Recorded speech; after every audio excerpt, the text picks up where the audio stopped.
They thought firing me would be the end of the story. They were wrong. My name is Cameron Blake, and what happened in that boardroom 3 days ago changed everything.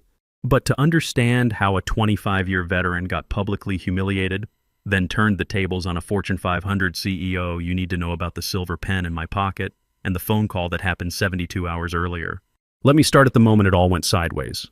The red tulips sat steady in my grip as I waited outside the conference room. Simple gesture, I told myself. A bouquet to welcome Adrienne Cross, the new CEO. 25 years at Meridian Corporation had taught me that respect mattered more than titles. I wanted her first morning to feel like she was joining a family, not just a company. But the moment I stepped inside, the air shifted. Adrienne didn't smile. She didn't glance at the flowers. Instead, she adjusted her tie and said with a clarity that pierced the room, "Cameron Blake, your time here is over." The words didn't register at first. Around the table, two freshly promoted vice presidents sat stiff, their pens poised as if waiting for me to argue. I looked at Adrienne, waiting for the hint of a smirk. Some sign this was a tasteless joke. It wasn't. She slid a manila envelope across the polished wood, her eyes flat, already dismissing me. My brain refused to process the information. 25 years of midnight calls, supply chain rescues, audits survived. All collapsed into a single cruel moment. No acknowledgement, no thank you, just a surgical cut. The humiliation deepened when she leaned forward, voice carrying so the entire room could hear. "This," she declared, tapping the envelope with a manicured finger, "is the beginning of cultural reform. Meridian must shed its relics to survive, and Cameron's departure will be our signal of change." Gasps rippled through the silence. I felt every eye on me, not with respect but with pity. My gift of tulips drooped in my arms, suddenly ridiculous. I set them down on the side table, their fragrance heavy in the stale air. If you love stories about corporate underdogs who refuse to stay down, and the sweet justice that comes when experience meets arrogance, hit that like button and subscribe right now. Every day brings brand new stories, each one more thrilling than the last. I reached for the envelope. My fingers brushed the engraved pen I always carried, the one given to me on my 25th anniversary. My name etched in silver glinted faintly under the fluorescent light. I clenched it tight, grounding myself against the tidal wave of humiliation. But here's what Adrienne didn't know. Here's what nobody in that room knew. 2 days earlier, I had signed papers that made me the majority owner of the company she thought she controlled. Adrienne straightened, satisfied, believing she had staged a spectacle. She had no idea this scene would not be remembered as her triumph. It would be remembered as the spark. 2 days before the humiliation, my phone rang late on a quiet Sunday evening. I almost ignored it. I had been trying to lose myself in a book, anything to silence the worry that came with the rumors of a new CEO. But the name flashing across the screen froze me. Theodore Hartwell. Theodore was not just the founder of Meridian Corporation. To many of us, he was the company itself. He had retired years earlier, weary of endless battles with investors. Yet his presence still lingered in the marble hallways. When Theodore called, you answered. "Cameron," his voice was steady, deliberate, the voice of a man who rarely wasted words. "I need to see you." Minutes later, I was seated in his oak-paneled study, the smell of old leather and tobacco clinging to the air. Theodore sat behind his desk, a stack of papers neatly arranged in front of him. His eyes, though, still carried that sharpness I remembered from the crisis years, when he seemed to see 10 moves ahead of everyone else. He pushed the papers toward me. "I've decided it's time to hand this company's future to someone who has earned it." I blinked, unsure I had heard correctly. "Theodore, you mean—" "Yes," he cut in, leaning back. "I am selling my remaining shares, 42%, to you." The words didn't sink in right away. I had spent my entire career fighting to keep this company afloat, never once imagining I could own even a fraction of it. My pulse quickened, a calculated assessment of possibilities. This was either salvation or the most elaborate corporate trap in history. Theodore reached into his desk drawer and pulled out a silver pen. He held it carefully, almost ceremonially, before placing it in my hand. "This was mine when I signed Meridian's founding documents," he said. "It is more than a pen. It is a symbol of trust. If you sign these papers, Cameron, you're not just an employee anymore. You're the guardian of what this company stands for." I stared at the pen, its weight pressing into my palm. My name would be written into the company's foundation, not as a caretaker, but as an owner. "Why me?" I asked quietly. "Because," Theodore replied, his tone low and measured, "I've watched the board circle like vultures. I know who is loyal to Meridian and who is loyal only to themselves. You've sacrificed more than anyone, sometimes too much, and I trust that loyalty." My throat tightened. I felt the final pieces of a plan clicking into place. Theodore had been right. Sometimes you had to wait to see people's true nature. Yet as I signed my name, the silver pen gliding across the page, Theodore's gaze hardened. "One more thing," he said. "We will keep this quiet for now. I want to see who reveals their true nature when they believe you have no power. Their arrogance will expose them. And when the time comes, you will not just defend yourself, you will decide the future of this company." That's when I knew this wasn't just about ownership. It was about watching people show who they really were when they thought nobody was keeping score. And what I learned over the next 48 hours would change everything. 2 days later, Adrienne Cross would walk into Meridian thinking she was in control. She had no idea that the signature already written in silver ink had made her the intruder. I returned to my office the morning after Adrienne's announcement, carrying an empty box instead of the tulips. The walk down the corridor felt longer than usual, the weight of silence pressing from every direction. Conversations stopped when I passed, not out of malice, but from the awkward sorrow that comes when people know they are witnessing something unjust and can do nothing to stop it. Inside my office, the blinds were half drawn, casting pale lines of light across the familiar desk where I had spent most of my adult life. I set the box down and began to gather my things. Framed photographs of successful project completions, worn binders of crisis reports that had saved millions. The coffee mug chipped on one side, but precious because it had seen me through countless overnight shifts. A small bronze paperweight, a gift from the Portland dock workers after I helped them through the strike of 2018. The worn leather portfolio that had traveled with me to 3 continents. Through the glass walls, I caught glimpses of my colleagues. Some tried to look away quickly. Others didn't bother hiding the sadness in their eyes. I recognized that look. It was pity mixed with helplessness. The kind of expression I had once seen on dock workers when a shipment went under inspection, knowing no amount of effort could reverse the delay. As I folded a jacket that had hung on the back of my chair for years, memories pressed in. Nights spent alone in airports, sleeping upright in plastic chairs while waiting for customs officials. Dawn phone calls to reroute trucks after a driver's strike. And the memory that still ached most, the day my father was buried. I could see it clearly. Standing in the war room of the operations center, maps and red markers covering the walls. A blizzard had shut down shipping lanes, threatening to destroy a multi-million-dollar delivery. I stayed, directing logistics like a general at war, convincing myself that saving the company justified missing the funeral. I never forgave myself for that choice, but I wore it quietly, a scar invisible to everyone but me. Now, looking at the faces outside my office, I wondered if anyone truly knew the cost. The boardroom could erase me with a single letter, yet the sacrifices I carried were carved into me permanently. Oddly, there was pride in that thought. My name might not be on the building, but its foundation was built with pieces of my life. I slid the last folder into the box and paused. My phone buzzed. A message flashed across the screen from Daniel Morrison, one of the longest-serving managers in supply chain. A man who had weathered every storm at my side. His words were simple. "No one here has forgotten you, Cameron. Not now, not ever." The quiet pride swelled in me, dulling the sting of humiliation. Nostalgia wrapped itself around the moment like a bittersweet cloak. I wasn't leaving empty-handed. I was leaving with the knowledge that my sacrifices had been seen, remembered, and respected by those who mattered most. But what happened next would prove that sometimes the people who remember your worth aren't the ones sitting in boardrooms making decisions. Sometimes they're the ones who work beside you, who've seen what you're really made of when everything's on the line. By Thursday morning, the walls of Meridian were already echoing with a new rhythm, a colder one. I wasn't in the executive conference room, but word travels fast in corporate hallways. Adrienne Cross was holding her first full meeting with the senior leadership team, and her performance was designed to leave a mark. I heard later from one of my colleagues that she strode into the room as if she owned not just the company, but everyone sitting around that long glass table. She wasted no time on courtesy. "We're no longer in the era of sentiment," she began, pacing deliberately, her voice sharp enough to slice through hesitation. "This company has carried too much old infrastructure for too long." The phrase stung even when it reached me secondhand. Old infrastructure, that was me. Her not-so-subtle label for 25 years of service, reduced to a rusty pipe in her shiny new blueprint.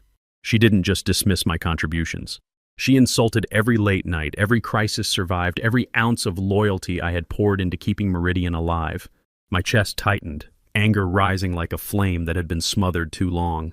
I could accept being replaced, but being erased, that was contempt I could not forgive. Adrienne pressed on, her tone swelling with arrogance. "We will cut deeper," she announced. "Departments bloated with sentimentality will be streamlined. Risk management, compliance, logistics, they will be rebuilt from the ground up. Loyalty to outdated methods is no longer acceptable. Her words were a knife, but the deeper wound came from the compliance in the room, the silence of those who knew better yet chose safety over dissent. And then, a twist of fate I hadn't expected. That afternoon, my phone buzzed with a message from a young analyst I had mentored years earlier. He had been in the meeting, notebook open, quietly recording on his phone. Attached was an audio file. "Cameron," his note read, "you might want this. They shouldn't get away with it." I pressed play. Adrienne's voice filled my apartment, dripping with disdain. "Old infrastructure," she sneered. "Relics like Cameron were anchors weighing us down. We will make his departure a symbol." The recording was clear, damning, impossible to spin as anything but contempt. My grip tightened around the phone. Anger coursed through me, but alongside it came a steady, cold focus. This wasn't just humiliation anymore. It was evidence. Adrienne had given me the very weapon I might one day use to expose her, a blade forged from her own arrogance. For the first time since my dismissal, I allowed myself a thin smile. She thought she had silenced me. Instead, she had handed me her own words, and words have a way of echoing longer than power. But what Adrienne didn't know was that while she was busy burning bridges and making enemies, the man she'd just insulted now held the keys to her kingdom. Friday morning arrived heavy with expectation. The board of directors gathered in the executive conference suite, a room designed to intimidate. Polished mahogany table that stretched nearly 20 feet, floor-to-ceiling windows that framed downtown Portland like a corporate painting. Leather chairs arranged with military precision. At the far end of that long table sat a chair unlike the others. A simple placard rested in front of it, printed in bold. "Reserved, majority shareholder." The sight of it drew subtle glances. Some directors tried to mask their curiosity, sipping coffee as if uninterested, while others leaned ever so slightly, whispering speculation. The title carried weight. A new majority shareholder could shift the balance of every vote, alter the company's future with a single decision. And yet, the seat remained empty. Adrienne Cross, standing at the head of the table, noticed those glances but chose to spin the silence into her own narrative. With a confident smirk, she tapped her notes and said smoothly, "You'll be pleased to know the new investor aligns fully with my vision for reform. Their absence today is simply a formality. Consider it a silent endorsement of the changes we are putting in place." The words were designed to calm the room, but unease lingered. Directors exchanged measured looks, balancing skepticism with caution. It was true that investors often operated from behind the scenes, but the deliberate reservation of a chair with a nameplate announcing ownership was unusual. It carried the promise of presence, of someone who would eventually claim it. I wasn't there yet. I waited outside, just beyond the frosted glass doors. My hand brushed the silver pen in my pocket, the one Theodore had given me when I signed the papers. The weight of it grounded me, reminding me of the choice I had made 2 days earlier. My dismissal was still raw, but inside that room sat the stage for something larger than humiliation. I took a deep breath, crossed my arms, and pulled my shoulders back. It was time to show them who really held control. For now, suppression was necessary. Every instinct in me wanted to storm into that room immediately, strip away Adrienne's arrogance. But I had learned that patience was the most powerful weapon. Inside, Adrienne continued her presentation, gesturing at slides filled with forecasts and charts. Her voice carried the confidence of a woman certain of her dominance. "This company will no longer cling to outdated structures," she declared. "We are moving leaner, sharper, faster." Through the frosted glass, I could make out silhouettes shifting, voices rising and falling in the rhythm of corporate theater. Adrienne's voice cut through it all, sharp, confident, completely unaware that her words were sealing her own fate. And yet, even as she spoke, one director leaned toward another, his voice barely audible but cutting through the quiet like a secret. Who exactly is supposed to sit in that chair? The question lingered, unanswered, but heavy enough to settle over the room. The anticipation swelled. No one there could have known that the silence outside the glass doors was mine, and that when I chose to enter, everything they thought they knew would change. Keep watching to see what happens when 25 years of quiet patience meets corporate arrogance head-on. The air outside the boardroom felt colder than the air inside. I stood in the hallway, my dress shoes planted firmly on the marble floor. The silver pen clutched in my hand. The weight of it was steady, almost reassuring. Yet my pulse betrayed me, beating a little too fast, as if it knew what was about to unfold. Behind the frosted glass doors, muffled voices rose and fell. The board was settling in, and Adrienne Cross's voice was the loudest of all. "Today marks the beginning of a new era for Meridian Corporation," she boomed. I could hear the cadence even through the barrier, a salesman's rhythm, practiced to sound like inevitability. We're restructuring top to bottom. Deadweight will be trimmed. Inefficiencies eliminated. We're no longer bound by the past. Her confidence bled through the walls, a sound as sharp as glass. Inside, directors nodded, or at least pretended to. They had learned quickly that Adrienne rewarded visible allegiance. I adjusted my grip on the pen. Theodore had pressed it into my hand only days earlier, his eyes steady, his voice low. "This is more than ink, Cameron. It's a promise." The memory steadied me. Still, I could feel tension rising like static along my skin. Timing was everything. I couldn't step inside too soon. From my vantage point, I could see the secretary pacing back and forth, shuffling papers with nervous energy. She carried a folder thick with documents. New filings, I guessed. Her eyes darted toward the glass doors, then to her phone, then back to the folder as though something weighed on her. When Adrienne paused for a sip of water, the secretary slipped inside, handing her the folder with a whisper that wasn't as quiet as she intended. The ownership filings were updated this morning. I watched through the frosted glass as Adrienne's posture stiffened for half a second. The rhythm of her presentation faltered. I watched her fingers tighten on the folder's edge, her knuckles whitening for just a fraction of a second before she forced that practiced smile back into place. For a brief moment, unease flashed across her face, the mask cracking, but then she snapped the folder shut and forced a grin. As I was saying, she continued, her voice louder now, almost defiant, "Our path forward is clear. The new investor aligns with me completely. Their interests are my interests. There's nothing to worry about." The directors nodded again, but their eyes betrayed them. They had noticed her hesitation. The words hadn't landed the way she wanted. In the hallway, I exhaled slowly. My moment was approaching, but not yet. I had to let her arrogance climb higher. Let her feel untouchable. Only then would the fall cut deep enough to be remembered. I tucked the pen into my palm, its cool surface grounding me. The tension in the air was no longer mine alone. It seeped under the doors, coiling around the men and women seated at that table, wrapping itself tighter with every confident word Adrienne spoke. She thought she was in control. She thought the chair at the end of the table belonged to an ally. She thought the filings didn't matter. Soon, she would discover how wrong she was. Inside the boardroom, the hum of agreement grew louder. Adrienne's voice carried with the ease of a woman who believed the hardest part was already behind her. She stood tall at the head of the table, pacing slowly as though each director belonged to her already. "Progress demands boldness," she declared, gesturing to the slides projected on the wall. "We have already begun the process of trimming the fat. With your votes today, we make it official. Together, we're writing the future of Meridian." A few directors leaned back in their chairs, nodding, their expressions cautious but compliant. One, then another, voiced support. "I think Adrienne is right," one said. "We need a clean break from the past." A second chimed in. "Efficiency is the only way forward."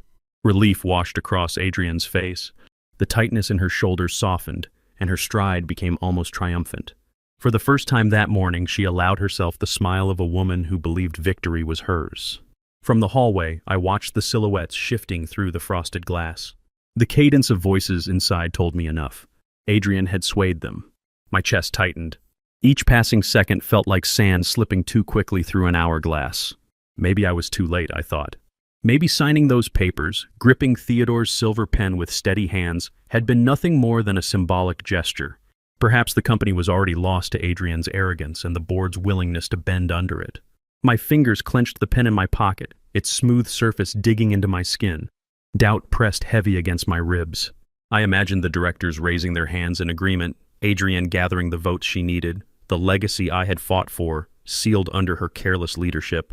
Inside, Adrienne leaned forward, voice rich with satisfaction. "Let's proceed," she said confidently. A show of hands. But before the first arm could rise, the secretary hurried in, breathless, holding her phone aloft. "You need to see this," she announced, her voice cracking the tension like glass breaking. Confusion rippled around the table. Devices lit up as directors reached for their tablets and phones. Adrienne frowned, irritation flashing across her face at the interruption. Then her expression faltered as she read. On every screen, the message was the same: notification of ownership change. As of Tuesday morning, Cameron Blake holds 42% of voting shares in Meridian Corporation. This update supersedes all prior records. Effective immediately, board recognition of ownership is required. The room fell silent. Chairs creaked as directors shifted, eyes widening, scanning the words again as though disbelief could alter them. Adrienne's relief evaporated in an instant, replaced by the pale stiffness of a woman whose ground had shifted beneath her. Out in the hallway, I exhaled. The weight of doubt lifted just enough to let something else through. Resolve. The game wasn't over. It was only beginning. The silence in the boardroom was suffocating when I finally pushed the door open. The frosted glass swung wide and every head turned as my dress shoes struck the polished floor. I didn't rush. I walked with the steady rhythm of someone who belonged, though not a single person in that room had expected me to appear. In my right hand, the silver pen caught the light, glinting like a small blade. I let it rest at my side as though I had carried it there my entire life. The pen was no longer just a gift from Theodore. It was a reminder that my signature carried more weight than Adrienne Cross's entire performance that morning. Adrienne froze mid-sentence, her eyes widening for a fleeting second. Her mask cracked and the boyish panic underneath flickered through. This is a mistake," she stammered, clutching at the folder in front of her. Her voice wavered, no longer the booming cadence of authority, but the brittle tone of a woman scrambling to hold on. I didn't speak. Not yet. Instead, I stood still, letting the silence work in my favor. My gaze locked on Adrienne's, unblinking, calm as steel. Around us, the directors shifted, uncomfortable, waiting for the storm they sensed was about to break. Adrienne tried again, louder this time, forcing false confidence into her words. The SEC filing must be an error. Blake was terminated. He has no standing here. But the tremor in her voice betrayed her. Still, I said nothing. I let the weight of my presence press into the room, a pressure that grew heavier with each passing second. The directors leaned back, some glancing between us, others lowering their eyes. They could feel it too, that the balance of power had shifted even before a single word was spoken. Finally, I took one slow step forward. The pen glinted again. I didn't raise it, didn't brandish it. I simply held it steady, the way you hold a truth no one else can deny. I stopped halfway to the empty chair marked majority shareholder. I didn't sit. Instead, I stood beside it, silent, my eyes never leaving Adrienne. The effect was immediate. Her face paled and her words collapsed into nervous muttering. She gripped the table as though it might steady her. But the room had already turned. Every eye was on me now, waiting not for her, but for me. And still I waited. I let the silence stretch until it became unbearable, until even the sound of someone shifting in their seat felt deafening. The anticipation was a weapon, and I wielded it carefully. In that suspended moment, Adrienne realized the truth. Power wasn't in shouting or grand declarations. Power was in the calm presence of the one person who didn't need to say a word. At last, I lowered myself into the chair at the far end of the table, the one reserved for the majority shareholder. The leather creaked softly beneath me, but the sound carried like a verdict through the boardroom. Every eye followed me as though the act of sitting was itself a declaration of war. I placed the manila envelope Adrienne had once pushed across the desk onto the table in front of me, its edges worn from my grip. Then, with a voice calm but cutting, I broke the silence. "I do not accept the decision to terminate my employment," I said. The words were steady, measured, each syllable striking harder than any raised voice could have. Adrienne lurched forward, color rising in her cheeks. "This is outrageous," she barked. "He has no standing here." He was dismissed under my authority. "Your authority?" I interrupted gently, letting the words linger like frost. "That authority ends where ownership begins." The room tensed. Directors exchanged glances, torn between habit and the shifting tide before them. Adrienne pounded the table, desperate now. "The board has no obligation to recognize this. You're undermining everything we've built." Before she could continue, one of the senior directors, a man who had remained quiet throughout the meeting, leaned back in his chair and folded his arms. His voice was clear, deliberate. "For the record," he said, "I vote with Cameron." The effect was immediate. Another director nodded, almost in relief, then another. The dominoes fell, not with fanfare, but with the quiet certainty of people realizing the storm had passed and they no longer needed to cling to the wrong shelter. Adrienne's face drained of its triumph. She looked around, eyes darting, searching for allies. None returned her gaze. I reached into my pocket and withdrew the silver pen, its weight familiar, its surface glinting under the fluorescent lights. Slowly, deliberately, I placed it on the table. "This pen," I said softly, "was given to me by Theodore Hartwell when I signed the documents transferring ownership. It represents trust, continuity, and it represents the will of the company's founder, which does not die because one woman calls me old infrastructure." I leaned forward, sliding a document across the table with a smooth motion. I signed my name, the pen scratching against paper like the closing of a circle. The sound was soft, but in that room it was louder than any gavel. For the first time in days, I felt the weight in my chest lift. Liberation came not with shouting or revenge, but with the quiet satisfaction of balance restored. I hadn't just defended myself. I had claimed what was mine. Adrienne sank back into her chair, defeated. The board no longer looked at her. Their eyes were on me. The room held its breath as I finished signing the document. The silver pen rested in my hand for a moment longer before I set it down with finality. Then I looked straight at Adrienne, who sat pale and cornered at the other end of the table. From this moment forward, I said evenly, "You will report directly to me." A ripple spread through the boardroom. Some directors sat straighter, others exchanged looks of visible relief. The tension that had pressed down on the room for days finally broke. One director exhaled so heavily it almost sounded like a laugh. Another began to clap, and soon a handful joined, hesitant at first, then firm. The sound echoed off the walls, not thunderous applause, but the kind that spoke of people grateful to see justice restored. Adrienne's jaw tightened, but she no longer protested. The weight of silence around her made it clear she was finished. I picked up the silver pen again, holding it between my fingers as the light glinted off its engraved surface. A small smile curved across my lips. "This company doesn't need showmen," I said quietly, letting the words hang in the air. "It needs guardians." The board nodded, the meaning settling into their bones. For them, it was closure. For me, it was triumph, not loud or vengeful, but steady, undeniable, and just. As I gathered my papers, the pen slid easily back into my pocket, right where it belonged.